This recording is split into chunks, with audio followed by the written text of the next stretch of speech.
మనం రోజూ చూసే ఈ ప్రపంచంలో మనకు తెలియకుండానే ఒక నిశ్శబ్ద యుద్ధం జరుగుతూ ఉంటుంది. అవును, ఈ యుద్ధంలో ఆయుధాలుండవు, పేలుళ్లు వినిపించవు. ఇది పూర్తిగా మనస్సు లోపల, ఎవరికీ కనిపించని అత్యంత లోతుల్లో జరిగే ఒక నిరంతర పోరాటం. Over thinking. అదేనండి, ప్రతి చిన్న విషయాన్ని ఎక్కువగా ఆలోచించే మనస్సు పడే ఆవేదన వెనుక అసలు కథ ఏమిటి? ఆ నిశ్శబ్ద పోరాటం ఎందుకు జరుగుతుంది? ఈనాటి మన ఈ విశ్లేషణలో ఈ విషయాల అన్నింటినీ చాలా లోతుగా అర్థం చేసుకుందాం. సరే, ముందుగా ఈ నిశ్శబ్ద అంతర్గత యుద్ధమంటే ఏమిటో చూద్దాం. ఇదొక విచిత్రమైన పరిస్థితండి. బయటనుంచి చూసేవాళ్లకు వీళ్ళు చాలా ప్రశాంతంగా, ఎప్పుడూ నవ్వుతూ, హ్యాపీగా ఉన్నట్లు కనిపిస్తారు. కాని లోపల వాళ్ల మనసులో ప్రతి క్షణం ఒక పెద్ద కురుక్షేత్రమే జరుగుతూ ఉంటుంది.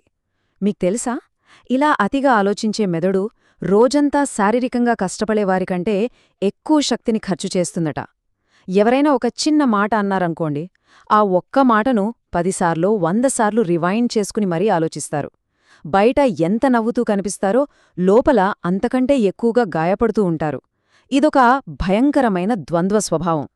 అర్థం వెతికే భారం. అవును, ప్రతి చిన్నదానికి అర్థం వెతకడం కూడా ఒక భారమే. ఒక్కసారి వాళ్ల మైండ్లో ఎలాంటి ప్రశ్నలు మెదులుతాయో చూస్తే ఆశ్చర్యం వేస్తుంది. అతను నాతో ఎందుకలా మాట్లాడాడు? అందులో నా తప్పేమైనా ఉందా? అసలు నా విలువేంటి? నా జీవితం ఎందుకిలా తయారైంది? ఇలా ఒకదాని తర్వాత ఒకటి ఏమాత్రం గ్యాప్ లేకుండా ప్రశ్నలు సుడిగుండంలా తిరుగుతూనే ఉంటాయి. ఆలోచనల వేగం పెరిగే కొద్దీ ఈ ప్రశ్నలే మనసును తినేస్తూ ఉంటాయి. మనిషిని శారీరకంగా కంటే మానసికంగా తీవ్రంగా అలసిపోయేలా చేసేది ఇదే. గతం, వర్తమానం, భవిష్యత్తు, ఈ మూడింటి మధ్య మనస్సు ఎలా నలిగిపోతుందో ఇప్పుడు గమనిద్దాం. ఇదొక టైం ట్రావెల్ లాంటిదండి, కానీ సంతోషం లేని టైం ట్రావెల్. ఒకవైపు ఎప్పుడో జరిగిపోయిన గతంలోని విషయాల గురించి పదే పదే పశ్చాత్తాపపడుతూ ఉంటారు.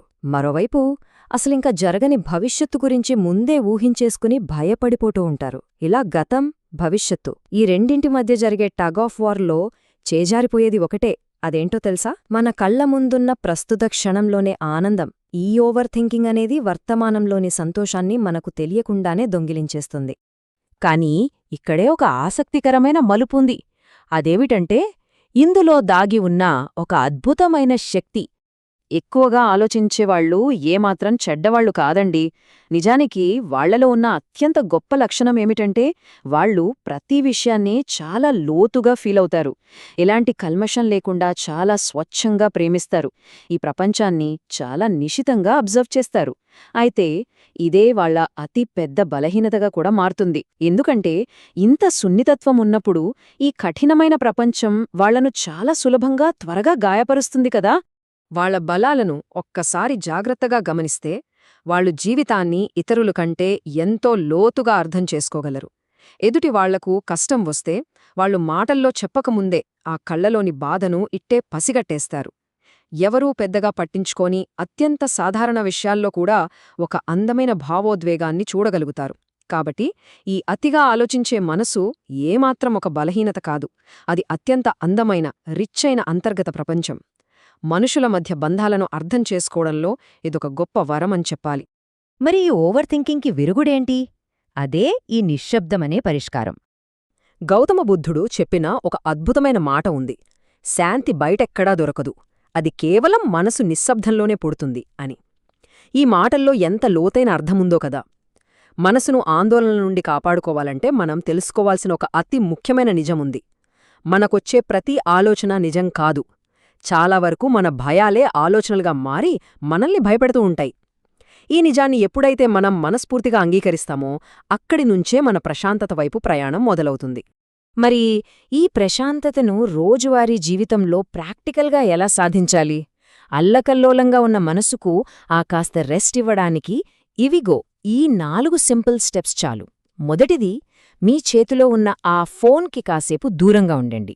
రెండవది, బయటి ప్రపంచపు శబ్దాలకు, నాయిజ్కి దూరంగా వెళ్ళండి.